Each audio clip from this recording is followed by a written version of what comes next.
Okay, picture this. You're 13 years old. Your father, the man you look up to more than anyone, he hands you a sword.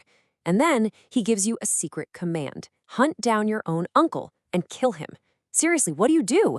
This isn't just some old story. It's a gut-wrenching test of loyalty, mercy, and a single choice that's going to echo for generations. Let's dive in. So, at the very heart of this whole thing, you've got two brothers, twins, locked in a bitter rivalry since they were born. On one side, you have Jacob, the quiet one, the scholar, the herdsman, and the one who sneakily got their father's blessing.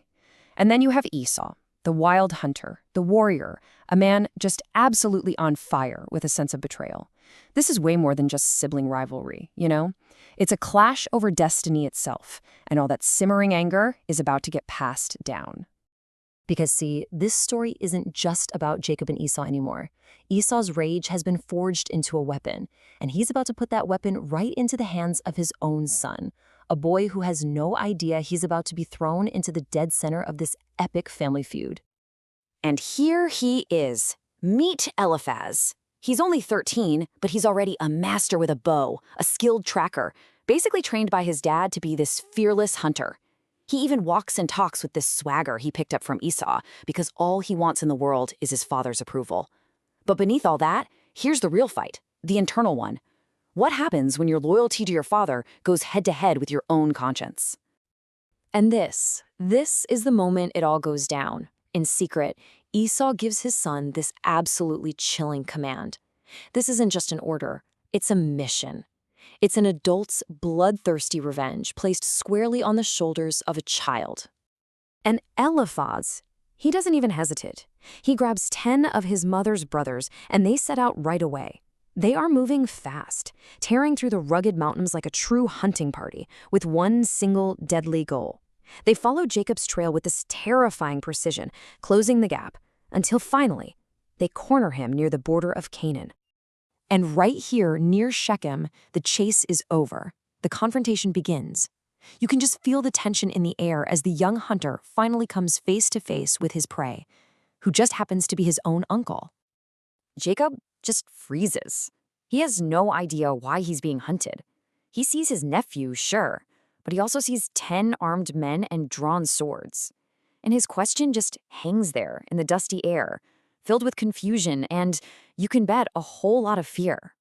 Eliphaz steps forward, sword in hand, and his voice, even though it's a young man's voice, it carries all the weight of his father's burning rage as he repeats the command.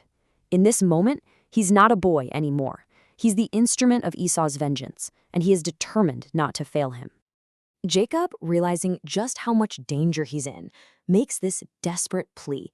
He offers everything he owns, all the silver and gold his parents gave him, if they'll just spare his life. But listen closely to what he's really saying. He's giving Eliphaz an out, a chance to choose a different path, to let this moment be remembered not as a murder, but as an act of righteousness. And right there, for 13-year-old Eliphaz, it's like the world just stops spinning. His father's brutal command is screaming in one ear, but his uncle's desperate plea for life is in the other. He looks at this man, and he doesn't see some rival his father told him about. He sees family. He sees a kinsman. And in that one instant, the warrior's cold resolve begins to crack. And he makes his choice. The sword comes down. In this desolate place, compassion, not just from Eliphaz, but from his men too, wins out over the command for vengeance. They don't take Jacob's life. Instead, they take everything else. They strip him of all his possessions, leaving him with absolutely nothing. But he's alive. But now comes the second test, right? He has to go face his father. Eliphaz returns to Esau, not as the killer who completed his mission, but as the boy who chose mercy, and he's carrying the treasure to prove it.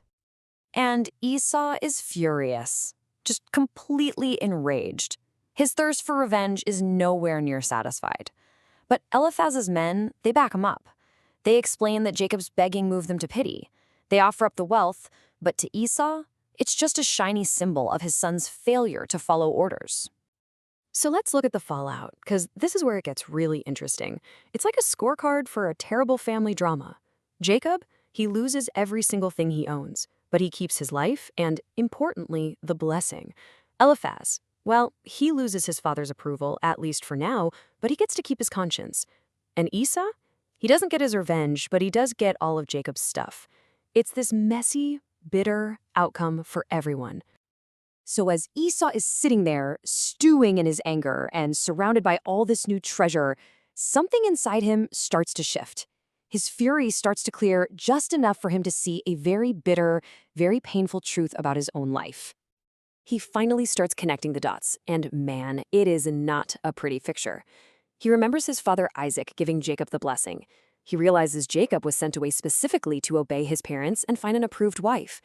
And that just throws a huge spotlight on his own choices, his Canaanite wives, who he knows are a constant source of grief for his parents. And for the first time, he gets it. With this brutal clarity, he sees that Jacob has been the obedient one all along, while he's been the one causing all the pain. So what does he do about it? In a move that kind of seems like he's trying to fix things, he goes to his uncle Ishmael's family and takes another wife.